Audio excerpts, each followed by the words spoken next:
Marketing Square. Bienvenue sur Marketing Square, le rendez-vous du gros marketing. Le gros, c'est un marketing qui sort des clous, qui se réinvente, qui se renouvelle. C'est aussi un mindset qui repose sur l'envie de se dépasser, de se détacher de ses opinions une bonne fois pour toutes et d'apprendre en continu. Si tu te reconnais dans cette description, que tu sois débutant ou expert, abonne-toi. Ce podcast va devenir ton meilleur allié. Cet épisode est rendu possible par Iconosquare, la plateforme de gestion tout en un des réseaux sociaux. Vous trouverez le lien pour tester gratuitement Iconosquare depuis les ressources de l'épisode. Bonjour à tous et bienvenue dans ce nouvel épisode de Marketing Square. Aujourd'hui, on va parler LinkedIn, on va parler d'un des formats les plus engageants sur LinkedIn, le carrousel. Avec moi pour en parler, Guillaume Salles, formateur, ghostwriter LinkedIn. Salut Guillaume, comment ça va ? Salut Caroline, ça va très bien. Est-ce que tu peux nous raconter ce dont on va parler aujourd'hui puisque c'est pas si nouveau comme format, mais c'est quand même un format exotique, le carrousel. Ouais, tout à fait. Déjà, merci pour l'invitation. Le carrousel LinkedIn, si tu veux, effectivement, c'est un format qui commence à avoir un peu de bouteille, entre guillemets, mais j'en vois fleurir de plus en plus. En fait, c'est un document. C'est-à-dire que quand tu publies sur LinkedIn, LinkedIn t'offre plusieurs possibilités de publication. Et il y en a une, c'est document, en fait. Et basiquement, ça consiste à télécharger un document PDF qui vient en illustration du post, qui lui reste la zone de texte. Et on va voir un peu le but, je pense, du podcast d'aujourd'hui, c'est d'arriver à décrypter un peu ce format et récolter des tips un peu actionnables pour réussir ce type de format sur LinkedIn. Tout à fait. Alors, le document, en fait, ça peut être une infographie, ça peut être un PDF, ça peut être un one page, comme on dit, c'est-à-dire une seule page. La particularité du carrousel, c'est que du coup, vous avez un slider.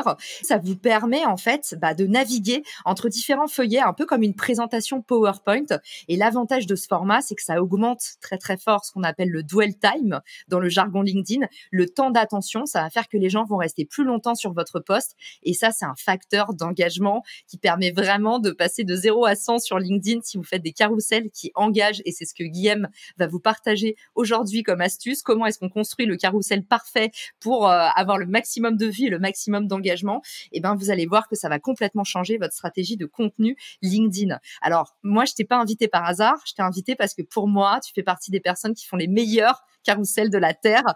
Donc, dis-nous un petit peu, c'est quoi ta technique? Comment est-ce que tu les construis? Et puis, comment est-ce que tu fais un petit peu le template? Parce que ça prend du temps, les carousels. C'est quand même une production pour ceux qui sont pas aguerris à la production de contenu.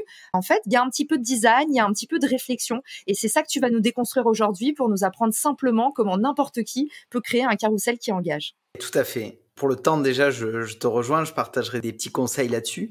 Je vais commencer par la base. La base, je pense, du carrousel, c'est déjà de bien cerner son sujet et de traiter un sujet unique.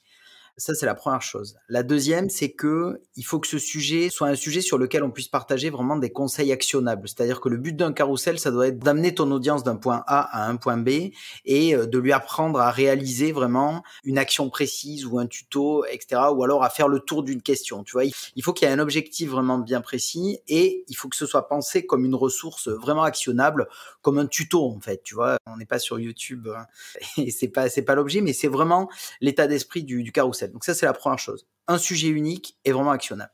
La deuxième chose, c'est de se dire que il faut pas avoir peur de vraiment faire le tour de cette question et de creuser, d'apporter vraiment un maximum de valeur. Dans les erreurs un petit peu fréquentes que je vois aujourd'hui, c'est des gens qui publient un carrousel sur un sujet en particulier. Exemple, je sais pas moi, comment améliorer le référencement naturel de son site web et qui partagent un carrousel avec juste 2-3 planches, tu vois, 2-3 slides avec quelques conseils pratiques et basta en fait. Non, il faut pas avoir peur de faire un carrousel qui aille jusqu'à 20, jusqu'à 30, même 40 planches. Ça m'est arrivé de faire des carousels à 40 slides et j'étais surpris du nombre de personnes qui étaient allées jusqu'au bout en fait. Un vrai tip, ce qu'on peut donner d'ailleurs, c'est justement essayer de mettre un maximum de slides, puisque l'idée, c'est que plus les gens vont rester sur le carrousel, plus LinkedIn va justement valoriser cet engagement. Ça compte autant que des likes, des commentaires, le temps que les gens passent sur votre post. Donc, une information par slide, une phrase même par slide peut-être. Qu'est-ce que tu en penses ? Ouais, Tout à fait. Alors, c'est-à-dire que tu peux faire des carousels longs seulement si effectivement tu compartimentes l'info. C'est-à-dire, limite une slide, une phrase, ça sert à rien. Je vois aussi passer trop de carousels où il y a du fond. On voit que les gens ont passé du temps, ils ont poli leurs phrases, etc. Il faut pas perdre de vue que la majorité en fait des consultations des carousels, elle se fait directement en natif sur LinkedIn, notamment sur mobile. Et si tu veux, c'est une toute petite pastille de quelques centimètres en fait que tu fais slider. Il faut pas hésiter à vraiment raccourcir les zones de texte, écrire très gros et se dire que pas plus de 3 phrases maximum par slide. Moi, c'est ce que je fais, un titre unique, et puis après, en dessous, tu peux avoir 1 ou 2 phrases qui expliquent, et surtout varier. Ça, c'est ce que je disais tout à l'heure, mais tu vois, tu peux pas faire un carrousel qu'avec simplement une méthode actionnable avec des bonnes pratiques, etc. C'est-à-dire que idéalement, il faut vraiment aller au bout du tuto. Je m'explique, c'est-à-dire que tu as une partie où effectivement, tu vas donner des conseils pratiques. Tu vois, j'ai fait par exemple des carousels sur comment avoir des idées de contenu un peu à l'infini. Et là-dedans, je mets des techniques, des méthodes vraiment actionnables, tu vois, du style tu pars des questions que te posent tes clients, tu réfléchis toi-même aux thématiques que tu mets en place au niveau de ta ligne éditoriale et tu listes comme ça des idées de poste. Tu peux passer par des outils tiers, etc. sur cet aspect-là. Mais en fait, au-delà de ça, il faut en plus donner des exemples précis. Donc, pas hésiter à illustrer avec des captures d'écran, pas hésiter à faire intervenir des petits personnages comme ça qui vont te permettre un peu de storyteller le truc. Mais pour y revenir, c'est à la fois des conseils pratiques, des exemples illustrés et montrer vraiment, pas seulement dire comment il faut faire, mais également montrer comment il faut faire. Et c'est ce qui te permet, in fine, de traiter le sujet à fond, vraiment, tu vois. Clairement. Du coup, pour récapituler les tips que tu nous donnes, un objectif. Toujours, si vous voulez convertir un seul objectif, vous avez une information, on va à un seul endroit, un objectif précis, défini en amont. Il faut que le carrousel, il amène une valeur actionnable, en gros, qui est un avant et un après. Il faut que soit que vous ayez, c'est toujours pareil, stratégie de contenu, c'est émouvoir, distraire ou instruire. Point. Si ça correspond pas à un de ces 3 points, ça n'engagera pas. Donc, 1, on part d'un objectif concret. 2, il faut apporter de la valeur. 3, de la générosité. Allez jusqu'au bout. Il faut vraiment que vous donniez de vous-même si vous voulez engager. 3, responsive. Tu l'as rappelé. Sur LinkedIn, 60% du trafic est mobile. Les carousels, attention, vérifiez bien sur mobile que ce soit lisible. Donc, une info par slide, des mots écrits en gros, comme tu nous l'as dit. Il faut faire en sorte que ce soit pas des longues phrases hyper courtes, allez à l'essentiel, écrivez en gros. Et puis, des exemples illustrés, un maximum d'illustrations. Et même pour toi, ta petite patte, c'est un peu l'humour. Tout à fait. Là-dessus, j'allais en venir à maintenant. Tu l'as rappelé, super synthèse des points. Qu'est-ce qui va te singulariser? Le carrousel, c'est un format qui est fait vraiment pour que ton audience puisse t'identifier au premier coup d'œil. Et là-dessus, en fait, tu as 2 leviers hyper forts. Le premier, c'est le graphisme. Tu avais commencé à en parler, mais effectivement, c'est pas mal de se choisir un fond uni qui corresponde à ta charte graphique, à ton univers graphique, etc. Je fais un peu de teasing, mais jusqu'à maintenant, pour moi, c'était le bleu. Je vais lentement glisser vers le vert. On va en reparler peut-être. Mais donc, les internautes en sueur. c'est ça. Emoji qui transpire. Donc ouais, la première chose, c'est la charte graphique. Et la deuxième, effectivement, ça peut être, alors moi, c'est l'humour, j'utilise pas mal l'humour et je vois pas mal de carousels en ce moment. Je vois fleurir un peu ce type de format. En fait, un bon tips, et ce qui marche pas mal, c'est en fait le fait de mobiliser des leviers de la culture pop et de les faire intervenir un peu dans les slides du carrousel. Je m'explique. J'ai vu des trucs passer avec Chuck Norris, par exemple. Donc typiquement, Chuck Norris qui t'apprend comment bien référencer ton site web, ce genre de choses. Moi, j'ai travaillé une veine vraiment ultra niche. Je nourris un amour inconditionnel pour les hommes et les femmes politiques un peu vintage. Je fais intervenir des Raymond Barre et des Georges Marchais et des Simone Veil dans mes carousels qui te guident un peu sur le fait de réussir ta présence LinkedIn. Pour résumer, je dirais le côté visuel, une couleur unique et une patte graphique un petit peu dans la mesure du possible. On reviendra sur les outils. Et deuxième chose, c'est vraiment, pourquoi pas l'humour et en tout cas le storytelling. Mobiliser à des moments aussi des figures externes qui vont permettre à la fois de rythmer le carrousel, de pas rester que sur du conseil, etc., qui vont te permettre soit de faire de l'humour, soit d'aérer quelque part aussi un peu ton propos, de reformuler à des moments et finalement de maintenir l'attention et d'embarquer ton lecteur dans une histoire, ce qui est le plus important si tu veux qu'il arrive à slider 40 slides en fait. Exactement. D'ailleurs, plus de 6 slides, c'est recommandé pour le format carrousel. Évitez absolument les carousels à 3 feuillets, ça va trop vite. C'est déceptif. Et sur la structure, ce qu'on pourrait rappeler aussi, merci d'avoir ajouté les petites pépites sur le branding. Je me rends compte que je suis une mauvaise élève là-dessus parce que moi, j'ai un peu trop varié les couleurs. Je pense que je me suis un peu trop cherchée sur les carousels. Par contre, sur la structure, un truc qui marche très bien, qu'on n'a pas encore abordé, c'est première slide, posez une question ou tout de suite, soyez très, très clair sur ce qu'on va trouver à l'intérieur du carrousel. En fait, tout simplement, un carrousel, c'est comme un post. Il faut que vous racontiez une histoire, c'est vrai, mais il faut commencer par une accroche, un scroll stopper. Il faut attirer l'attention tout de suite, teaser.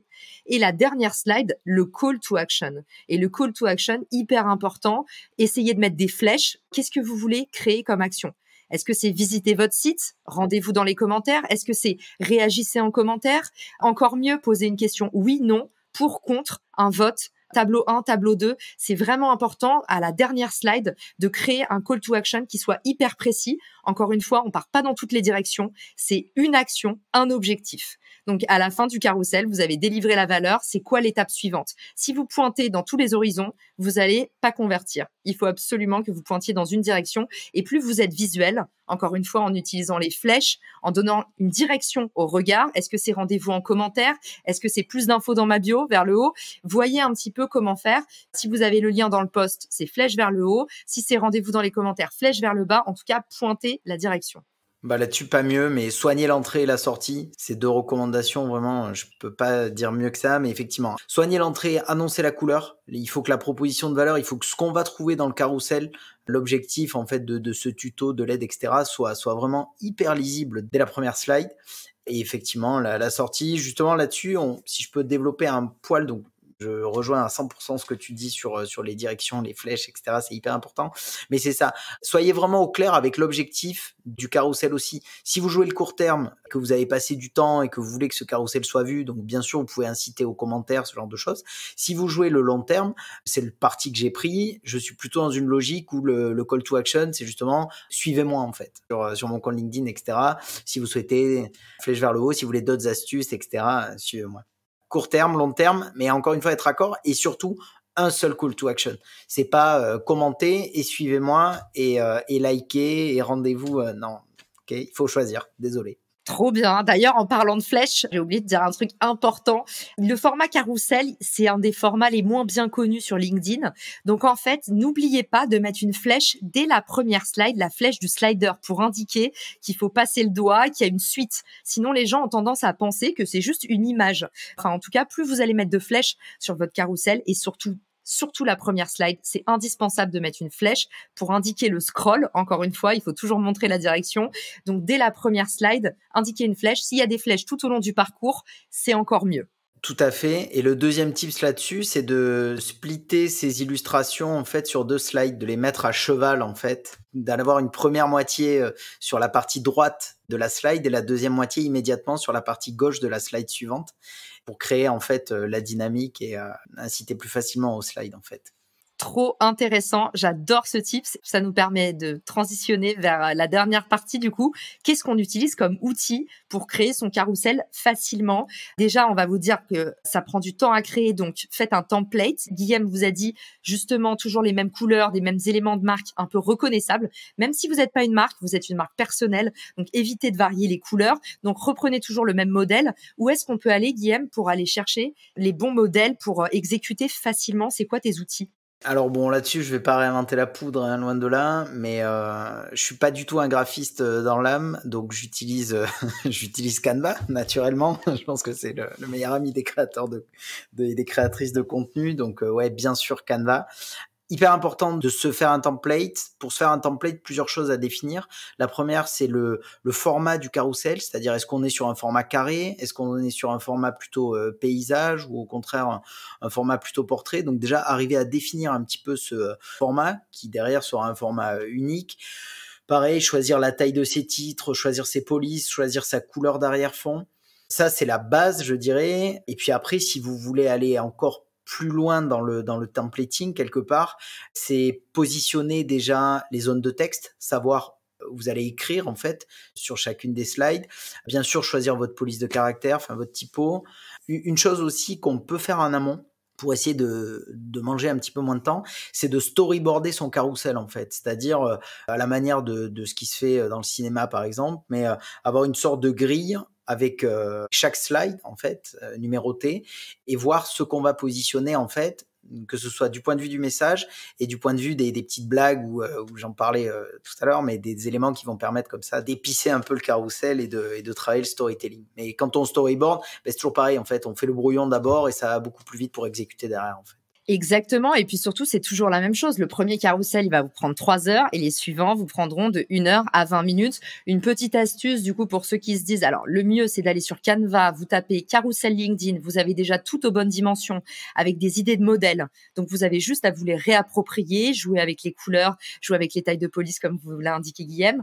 Deuxièmement, moi, ce que je fais, c'est que même pour faire un modèle, ça me prend du temps.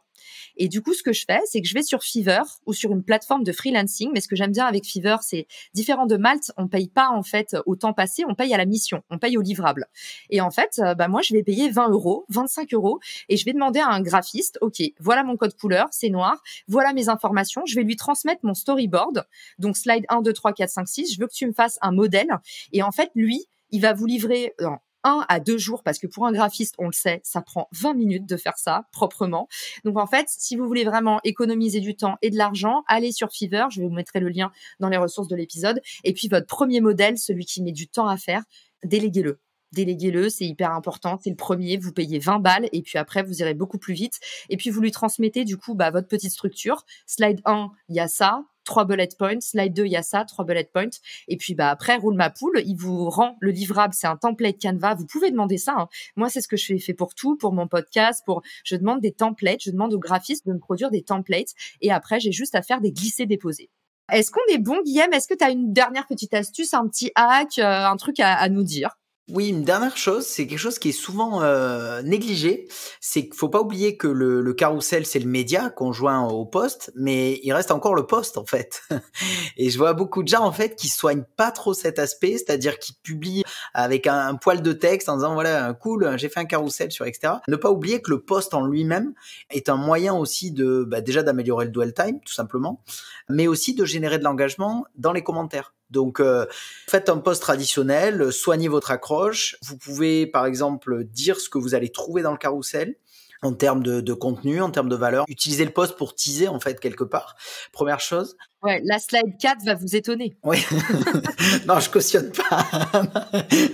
Je cautionne pas ce genre d'intro, ce genre d'accroche. Non, je plaisante, mais effectivement, donner. Moi, j'ai fait pour des carousels un peu longs aussi. Ça m'est arrivé de faire une sorte de sommaire dans le post en disant si les exemples vous intéressent avant le reste, rendez-vous en slide 26, ce genre de truc.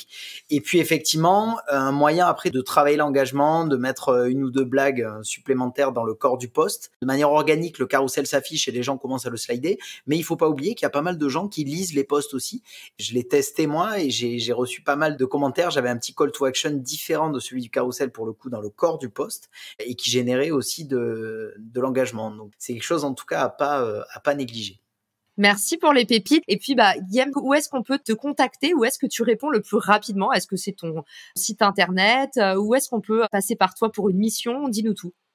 Tu l'as dit Caroline, je suis assez actif sur LinkedIn, donc pour me contacter, c'est via LinkedIn, c'est aujourd'hui mon seul canal d'acquisition. C'est en train de changer parce que je suis en train de développer mon site web, je fais un peu de teasing, mais aujourd'hui c'est sur LinkedIn que ça se passe, donc vous m'ajoutez, puis vous m'envoyez un petit message, je répondrai avec plaisir. Trop bien. Et si ces sujets vous intéressent maintenant, vous savez quoi faire. Et puis merci beaucoup pour tout ce que tu nous as partagé aujourd'hui. Merci à nos auditeurs pour leur écoute. On se quitte avec un format que personne n'attendait, pas même mon invité, mais on a un petit rap. Je vous explique. Il y a une semaine sur LinkedIn, il se trouve que une de mes auditrices a écrit un petit rap inspiré de Marketing Square. Alors c'est tout naturellement que je lui ai promis que je le diffuserai pendant le prochain épisode. Donc ça tombe sur cet épisode et je suis ravie. Vous retrouverez du coup son nom dans les ressources de l'épisode. Agathe Soro, du coup, c'est ton moment. Et puis, si vous voulez envoyer un petit message à Agathe pour la remercier pour sa créativité, pour son partage aujourd'hui, pour lui envoyer de la force, vous savez où aller aussi. Ce sera dans les ressources de l'épisode. Merci Agathe Soro, c'est à toi. Ciao. Marketing. Je vois bien que ça te gêne quand tu vois que t'as pas de lead gen, mais pour avoir de l'audience, faut créer une bonne ambiance. Explore le bout du tunnel, le bottom of the funnel. Les gens ne doivent pas partir, c'est là que tu vas convertir. Ajoute donc un CTA qui cible ton persona, un lien vers ta landing page qui ne soit pas vu comme un piège. Mais sache que de faire du reach ne te rendra pas plus riche. Un beau taux d'engagement ne veut pas dire futur client. Entoure-toi des bonnes personnes pour que tes ventes cartonnent. Choisis un bon partenaire pour que ton business prospère.